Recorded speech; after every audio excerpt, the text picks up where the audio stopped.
No hemos terminado de enterrar a Vargas Llosa y ya tenemos que velar a Bryce. En menos de un año la literatura peruana ha experimentado la orfandad por partida doble.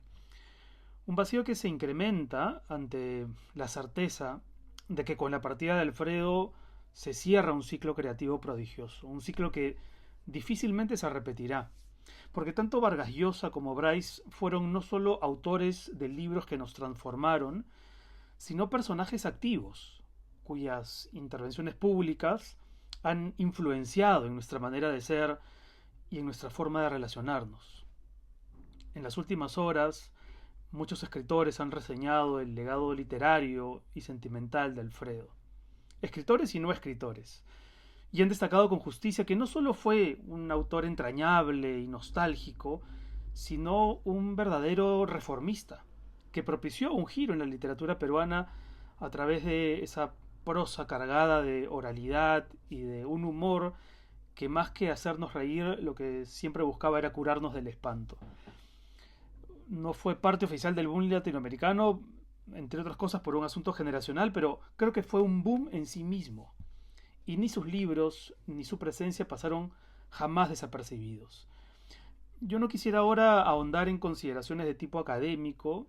Eh, sí quisiera estar en Lima, desde luego, para acercarme hoy a la casona de San Marcos y despedirlo y agradecerle por sus historias, por su generosidad conmigo. Bryce aceptó prologar una de mis novelas.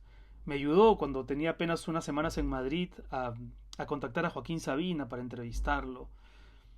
Recuerdo con especial cariño la charla que tuve con él en RPP en el 2018, una charla que he compartido en redes como una forma de rendirle tributo.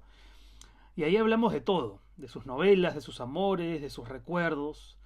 Tengo varias anécdotas con Bryce. Voy a contar solamente una antes de hacer lo que en realidad quiero hacer con este video, que es leer el inicio de la que para Bryce era su mejor novela. Él decía, me van a recordar por Un Mundo para Julius, pero mi mejor novela es Tantas veces Pedro. Antes de leer el inicio de Tantas veces Pedro, o un fragmento de esa novela, quería contarles que hace muchos años, en una cena en casa de Marita Souza, una gran amiga de Alfredo, que también ha fallecido hace relativamente poco, Marita organizó una cena a la cual fui invitado y durante la comida me tocó sentarme en una esquina junto a la anfitriona, a Marita. Bryce estaba en el otro extremo de la mesa. Y se me ocurrió preguntarle a Marita cómo así había conocido a Alfredo, pensando en Bryce. Pero ella me contestó pensando en Alfredo, su marido, que ya había fallecido para entonces. Entonces me dice Marita, eh, yo a Alfredo lo conocí en una embajada en Marruecos, en una reunión de diplomáticos, y esa primera noche el descarado vino y me plantó un beso en la boca. Terminó la cena y después, al momento de las copas, yo me acerco donde Alfredo Bryce y le digo, oye Alfredo, yo no sabía que tú habías conocido a Marita en una embajada en Marruecos, en una reunión diplomática, y que esa primera noche le habías dado un beso en la boca. Y Bryce me dice, así ocurrió efectivamente. Y Marita, que nos venía escuchando, interrumpió nuestra conversación y le dijo, oye viejo mentiroso, yo me estaba refiriendo a Alfredo mi marido, no a ti. Bryce le contesta, bueno, por favor Marita, a estas alturas no vas a negar lo que tuvimos. Y Marita le dice, tú y yo nunca hemos tenido nada. Y se dio media vuelta y se fue. Y Bryce levantó su copa y me dijo, estas viejas limeñas siempre cuidando su virginidad social.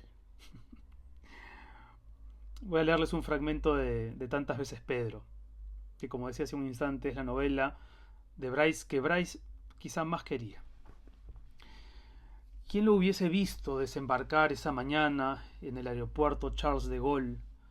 Jamás habría dicho que estaba más solo que los muertos del poema de Becker en sus peores momentos. Ni él mismo lo sabía aún, y eso que el tipo del control se estaba demorando un poquito con su pasaporte, y él ya estaba pensando nuevamente que de qué le servía andar tan elegante si por el mundo entero los tipos de control seguían demorándose un poquito con su pasaporte. Detestaba el maldito documento. Le parecía cada vez más que todo lo escrito en esas páginas verdes de nacionalidad peruana Había dejado por completo de corresponder a la realidad. La palabra soltero, por ejemplo, no era más que la dolorosa comprobación de que Sophie se había casado con otro. La cifra de su edad, 40 años sin dar golpe, era aquel instante en que él le dijo: Sophie, el día que nos casemos me afeito barba y bigote y te quedo hecho un adolescente. Lo de profesión escritor era ya casi una vergüenza pública. 1000 años hacía que le habían expedido ese pasaporte. 1000 años desde aquella oficina donde él declaraba: sí, señor, profesión escritor. Y ahí en el aeropuerto esa mañana continuaba tan inédito, y tan sin algo inédito siquiera, como la tarde en que decidió escribir una novela en la cual, entre otras cosas, por ejemplo, Sophie lograba ganarle unas elecciones de bondad a la Virgen María en el cielo.